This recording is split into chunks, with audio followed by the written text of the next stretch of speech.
Hi friends, ముందుగా అందరికీ శ్రీరామనవమి శుభాకాంక్షలు. ఇదిగోండి, ఈరోజు మా పూజ అయితే ఇలా సింపుల్గా అయితే అయిపోయిందనమాట. వడపప్పు, ఇది మామిడికాయ వేసామన్నమాట కట్ చేసి, పానకం, పొంగలి. ఇదైతే మాత్రం మహానైవేద్యం అనమాట. మహానైవేద్యం కూడా ఇలా ఏర్పాటు చేసేసాం సింపుల్గా. షాప్ ఉంది కదా మాకు, అందుకని చెప్పేసి వాళ్ళైతే చాలా సింపుల్గా చేసుకున్నాం. షాప్కి ఇంటికి తిరుగుతున్నాం అనమాట.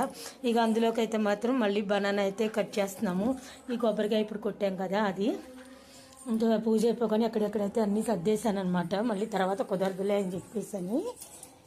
అయితే భోజనాల్లోకి వచ్చేసేటప్పటికైతే టమాటా పప్పు, పొంగలి, పానకం, పెరుగు, గారెలు. ఈ టిఫిన్కి అయితే మాత్రం అప్పడాలు వేపి పెట్టాను అనమాట. ఇది పులిహోర. ఈరోజు వంట అయితే మాత్రం సూపర్గా వచ్చిందనమాట. అన్నీ బాగా కుదిరినాయి. ఇవైతే మాత్రం నిన్న నేను బేగం బజార్ వెళ్ళి అని చెప్పాను కదా, అక్కడైతే కొనుక్కొచ్చానమాట.